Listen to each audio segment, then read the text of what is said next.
Is that old? That's too old.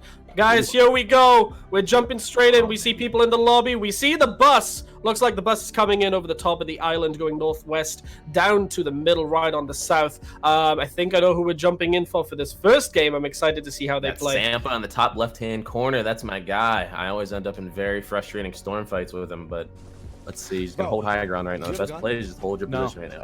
AR, SMG, and Sniper. Possibly pop that big shield. You're not going to be able to get it to your teammate if they want to push. As you can see, he's hopping back off. Now see, he gets knocked. Had he just sat down and possibly popped that big shield, it may not have resulted in the knock and an early gone. He's early gone for Captain Jack. Unfortunate. Just a little bit more passive gameplay would have definitely rewarded a better situation. The other player was retreating.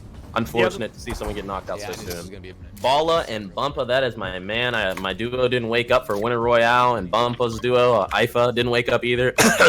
You guys suck for not waking up and playing with our partner. We didn't have to build chemistry, but me and Bump were able to kind of make some money on EU last minute during Winter Royale. I'm really excited for Bumpa and Balla to really make some money with no help. I don't see, with 77 players left, I don't see Denver making it out of this. Well, you'll notice as well in he's the getting bottom shot at currently right up on the hillside right now, taking some shots from right up ahead west side, and this team may possibly storm hold them. This is a very unfortunate situation for him. They possibly should have rotated out Stingy. He finally goes down.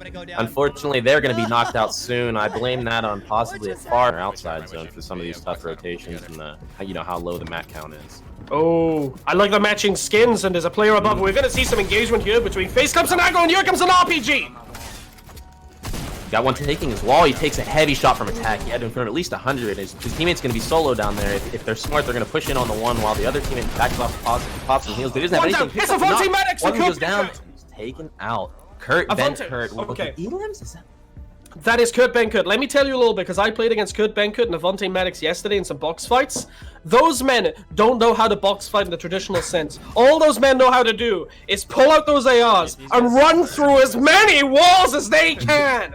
That is all they do, and they do it well. I mean, there's Boomer strats. just bad too. Yeah, that's where I was going. Listen, these are Cadillacs, and J-Hood sounded pretty confident. What I like about these guys right now, what J-Hood's doing, look at where their arrows are pointing in the map. They are edge keeping. They are edge guarding harder than anyone else right now. Just tag him 60. Solid 60 damage on the player that's peeking. One player's trying to reciprocate some of that damage, but it doesn't really seem like it'll be worth it. You're wasting a lot of ammunition because you're more than likely going to get shot back at after, you just got tagged for 60. I don't really understand the waste of medium ammo there. I think at this point, people just want to put pressure on each other and get a little bit something of this. They have 2 elims, so they have 2 points on the board right now, J-Hood TV.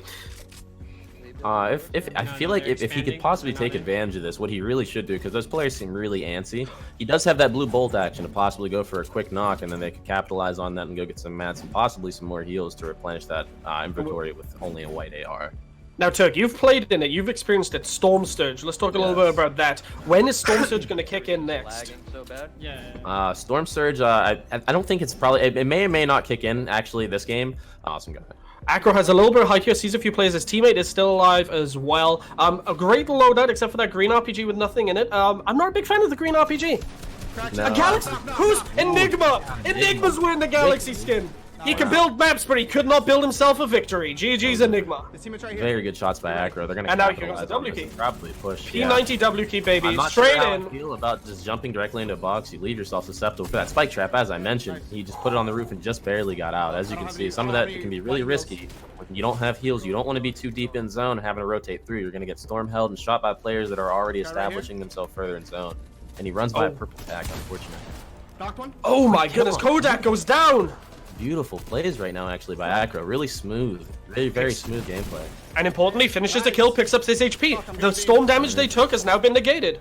And they're currently sitting at a total 3 elims from what I'm seeing in the top right-hand corner right now. And as you can see, this lobby's starting to thin out as the storm starts to close in. And this is what I mentioned. They took a little bit long rotating in, so you have a lot of teams now focusing them from in zone because they're kind of the odd men out right here. They're the ones over at the edge of the lobby. They're going to get, for the most part, griefed. It's going to be very difficult for them to get out of this. I'm excited to see this end game. Oh, down goes.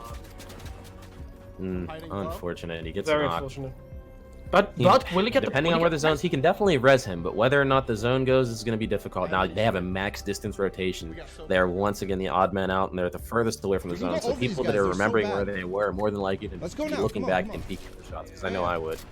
Bowler clearly IGLing Bumper right here, saying, no, we're going, let's go, come on, come on. They're getting an early rotate. How do you feel about early rotates versus late rotates in a meta without any mobility? Early rotates are key. Whenever you don't rotate early on these metas, whenever there are no types of mobility, you just leave yourself susceptible to be left behind. You don't have any bailout, there's no shockwaves, no impulses, no launch pads. It really gets you out of those sticky situations. And as you can see, Bumpa and Vala IGLing through this, they were able to pick up a couple more eliminations the last time we saw them. So I expect them to do really well. They're calling out hearing the RPGs as well. They're not quite in circle yet, but they're just being careful. They're looking. And I think this just goes back to what we talked about before, which is intelligent play from intelligent people because they're not cracked out. Absolutely. Ooh. Heavy damage from Bumpa. 7 of 35, hitting for a solid 105 damage. Very smooth shots from Ball. Now, here's the thing, is they let it go. They're like, you know what, we can just build around, we can keep looking for it. We don't need this right now. Absolutely. Oh, if this hits... He has that, like I said, that gold RPG, as I mentioned earlier. I'd imagine that Bumpa has some extra rockets too, and that thing can rattle off rockets faster than you can really try and recover from it. So those things are absolutely instrumental in taking height or just pressuring somebody in these late game situations. He's going for some peaks on the rotate right there. But that's the thing. Late game, the RPG is not a damage weapon; it's an anti-high ground weapon. Absolutely, absolutely. It's a high ground weapon, and it's a pressure put. It puts Sampa in the kill feed, I don't know if you caught it there, Sampa took down somebody. We're down to 29 players remaining. Sampa, of course, solo duo because Clay did not get in. Unfortunate there. Here he is. Here's Sampa now. 3 elims, still alive. Solo duo all the way through this. Is he the ultimate boomer? Is he actually the ultimate boomer? Look at this beautiful placement by Sampa. Look at this rotation. He has 5 floppers. He is prepped and ready to play the Storm. Now, he's in a situation, he's so far ahead of zone. If he wanted to, he could sit there and be the only person that is aware of that loot over there and possibly play the heal game, secure some more placement, and possibly a chance at actually securing first place out. Nope, finally somebody is yoinking it. As you can see, they're hitting that 40-meter threshold. But he can play Storm with these floppers. That's so unfortunate for Sam because I've seen him make that exact play before. If he had a harpoon. Slappy in the chat. The young legend, met him at TwitchCon. Cool little guy. One of the smallest people I've ever seen in my life and met in person, but he's a cool dude and he's a cracked zoomer. Shots. To have you here, Slappy. Oh my! Absolutely. Sampa is a laser knocking out Cody. Absolute laser. This man's Kovacs is on another level. Gets the full elim as well. 4 points. 23 players remaining. We're heading into top 50. Well, we're going to be over top 50 now. He's going to have placement points 100%. Playing those fish, like you said. He's going into Storm a little bit just to get that better placement. Camping in a box and a bush. Let's go. Sampa making some really solid rotations here, conserving materials, not building too much, and he's down to 400 mats. That's solid for being a solo at this point in the game and having 4 eliminations. That's very high ground. I commend Sampa. And look at Bala and Bump on high ground. As I mentioned, they're bringing to a gargantuan.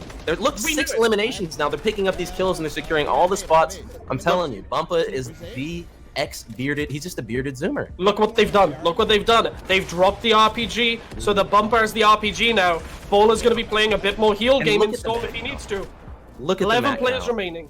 And all the Mets in the world. Can you see anybody beating Bumper and Bola from this position? No, 6 elims total? A little bit. Absolutely. And look, he's picking up some kills and these people edge of Storm, and they're not giving up too many levels of height, and these players are so caught up in fighting for low ground, they're not looking up and stopping the real threat, which is Bala and Bumpa. They really have no opportunity to. And we're down to 7 players total in the lobby, so everybody other than Bumpa, only 5 up. Who is going to come out on top? I only have 3 more bullets. Hits him for 70, making some calls.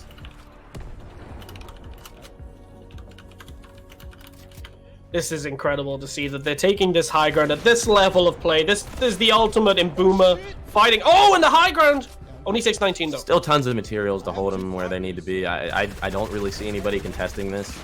6 unless somebody manages to do that for being overzealous. I see Bala and Bump coming out on top. 6 players remaining. Bola misses a couple of shots. The top 3 situation now. Top 3. It's 2v1v1. Now you may have some people in the Storm. There's another player. I'm not sure if the other one went down, but there may be a solo back in the Storm with some floppers. So we're gonna see how this turns out. If Bala and Bump pick up a kill, and there he is. There goes that solo back in the Storm. Solo Sampa question mark? Possibly. That could be Sampa. And he gets harpooned down to the player on the bottom. Eats a fish, but that's not going to do too much. You need to hit that big shield if you can. There he is, 17. Blue, putting that damage in. And here it is. Oh, Ball and Bumper, first place in game 1 of the Boomer Cup. Turkey lips. Yep, here we go. Okay, so first place. Oh my goodness. What did I say? I mean, what did I say? Oh, Excels and Crashy though, coming in with a solid 3rd, and Sampa securing 4th by himself. Quick question. If Sampa gets 12 points by himself and Clay didn't play 1 game, does that mean Clay's entitled to 1/5 less of the prize? It should mean something. It should mean that whole first game.